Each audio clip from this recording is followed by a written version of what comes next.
우리가 공직에 있는 사람들은 정말 신중해야 합니다. 언행에 신중해야 합니다. 그리고 자중해야 합니다. 문재인 의원, 안희정 후보 조선일보 기자에게 문재인 후보와는 한 당 한 팀이라 그랬습니다. 같은 편이라고. 자, 문재인 후보 이렇게 얘기했어요.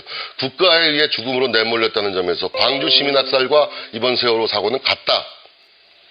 이렇게 문재인 의원이 주장했는데, 자, 한 당 한 팀인 우리 안희정 후보로서도 같은 생각이십니까? 근데 지금 도지사 선거를 하는데 문재인 후보 발언을 왜 지금 묻습니까? 무슨 의미죠? 그게 저한테 묻는 이유가? 답변을 하시죠. 답변. 아니, 그렇죠. 이 말씀이 답변입니다. 예, 예. 저는 네. 이 상황 인식, 역사 인식에 대해서 묻는 것입니다. 이거는 기본적으로 제가 주도하는 그렇습니다. 그럼 아까 말씀대로 때문에. 2분 그럼 제가 다 채워서 말씀드릴게요. 네. 도민 여러분, 저는 이 질문이 부당하다고 생각합니다. 지금 도지사 선거가 제가 도지사가 되면 어떻게 충남도지사가 되겠습니다라고 얘기하는데, 그 토론 자리에 저희 당에 있는 한 지난 대선 후보의 발언을 저한테 물으면서 거기에 대해서 답을 하라니 제가 참 난감합니다. 근데 우리 정 후보님 말씀처럼 2분을 다 써서 답을 해야 되니까 제가 말씀을 드리지요. 바로 저는 이런 것이 낡은 정치라고 생각합니다. 우리는 이 시간에 내가 도지사가 되면 어떠한 충청남도를 만들 것이냐에 대한 자기 비전을 얘기해야 합니다. 저는 그 이 비전을 위해서 아까 수출농업에 대해서, 친환경 유기농의 판로 문제에 대해서, 그럼 그 판로에 대해서 어떤 대책이 있는지 알고 싶은 겁니다. 왜냐하면 저도 부족하기 때문에 우리 정 후보님 혹시 다른 견해를 가지고 대책이 있으신지 그런 토론을 좀 됐으면 좋겠는데, 지금 정치적으로 죄다 정치적인 시비거리 주제와 이미 지난 선거 때 이미 다 나와 있는 지난 과거의 문제를 가지고서 아마 이제 조금 있으면 제 색깔론 가지고 또 얘기하실 겁니다. 이런 식으로 이게 바로 저는 낡은 정치이고 구태 정치라고 생각합니다.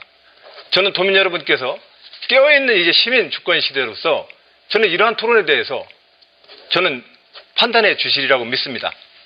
그런 의미로 저는 정 후보님께 충청남도 도지사의 정책과 비전을 가지고 토론해 줄 것을 제안합니다.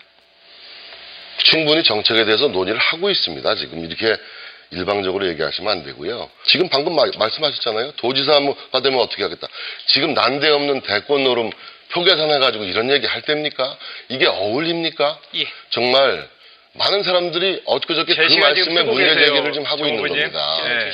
저는 아까 제 질문 30초 정말 30초 도지사와는 안 어울리는 얘기 아닙니까? 예. 말씀해 보시죠. 네. 제가 이미 언론에도 이미 충분히 나왔습니다. 저는 아직 준비가 안 되어 있습니다. 다만 지방정부의 실천과 성공 사례를 만들어서 대안이 확신이 든다면 그때 도전하겠습니다. 이렇게 말씀을 드린 겁니다. 그건 언론에도 충분히 그렇게 나왔습니다. 확신 들면 도전할 터, 이렇게 제목이 되어 있습니다. 그런데 그걸 가지고 또 이렇게 제가 걱정해 주시는 말씀은 그냥 그 걱정대로 드릴게요. 도민 여러분들 저에게 그런 기대 안 하십니까? 충청남도의 젊은 정치인으로서 지방정부를 한번 모범적으로 잘 훈련받고 경험을 쌓아서 충청도 선배 정치인들의 그 좌절과 비애를 한번 뛰어넘어 봐라. 저 그 도민의 명령을 들었습니다. 그러나 제가 도정 입장에서는 농정 분야, 안전 분야, 고용률 분야, 외국인 투자 유치 분야, 모든 분야에서 물론 점수가 잘 안 좋은 과목도 있습니다. 그러나 어디다 내놔도 남 부끄럽지 않을 도정의 성과를 내고 있습니다. 좀 더 준비되면 그때 도민 여러분의 열망과 지지를 바탕으로 대한민국의 정치인이 되기 위해서 저 그렇게 한번 성장해 보겠습니다. 도민 여러분이 응원해주고 격려해 주시면, 키워주시면 대한민국의 정치인으로 쑥쑥 성장해 보겠습니다.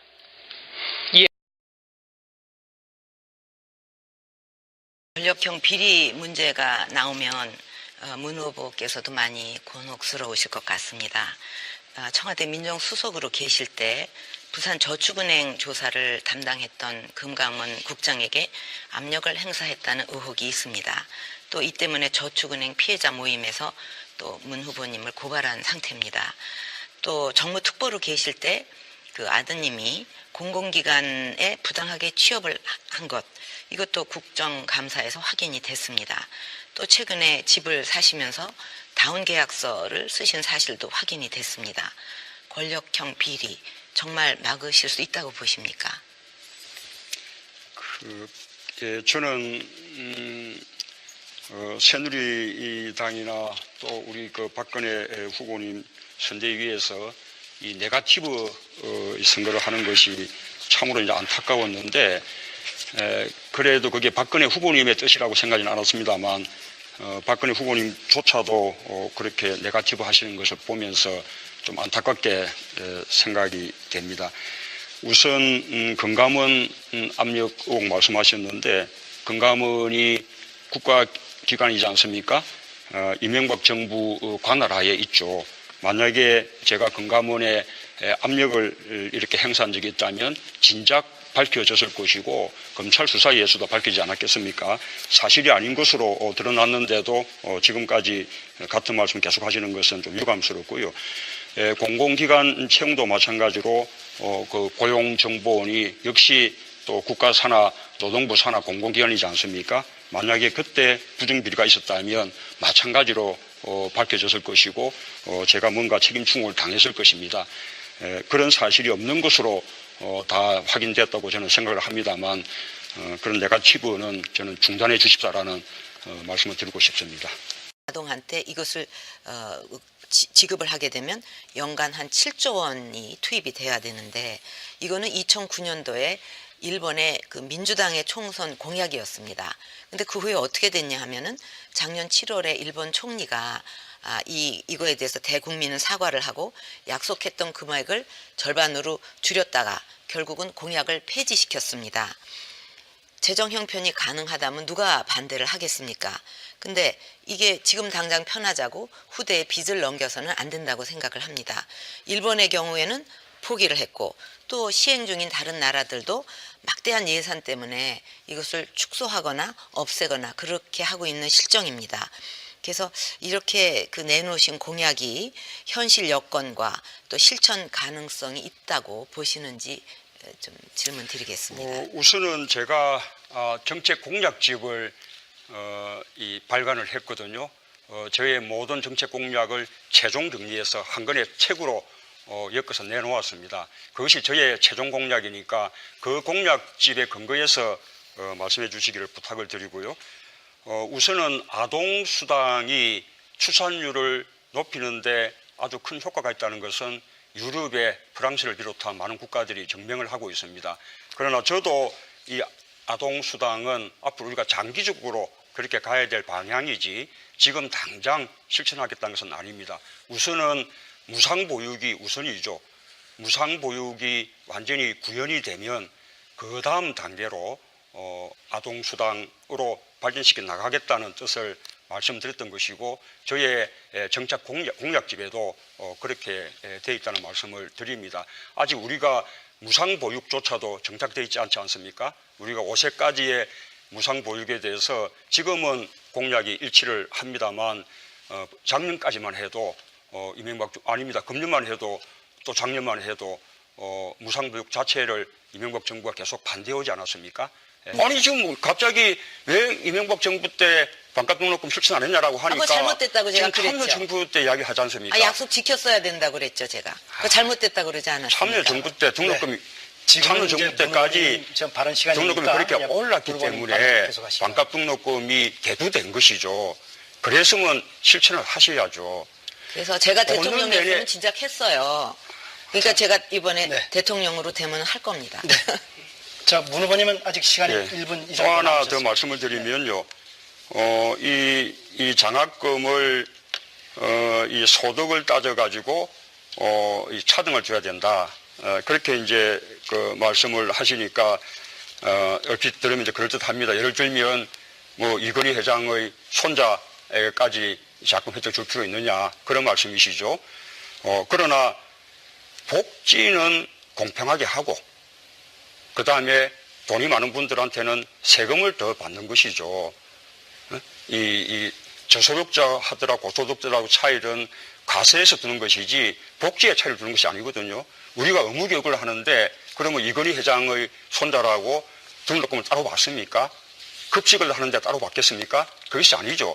복지는 공평하게 하는 것이고요. 그 다음에 거기에 저소득층에 대한 지원이 필요하면 또 자금을 추가로 지급하면 되는 것입니다.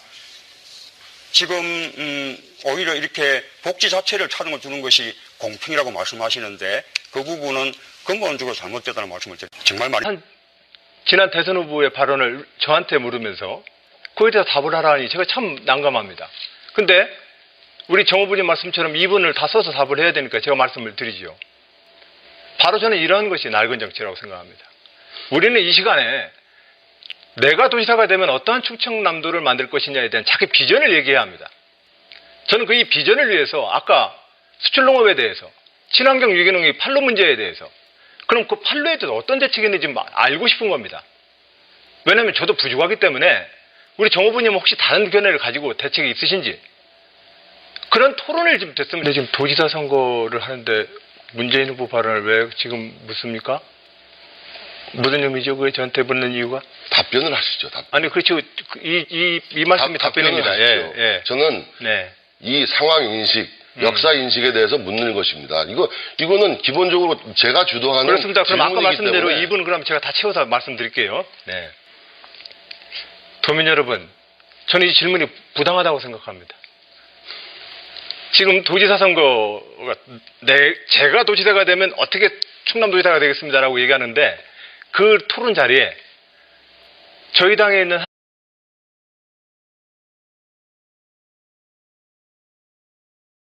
우리가 공직에 있는 사람들은 정말 신중해야 합니다. 언행에 신중해야 합니다. 그리고 자중해야 합니다.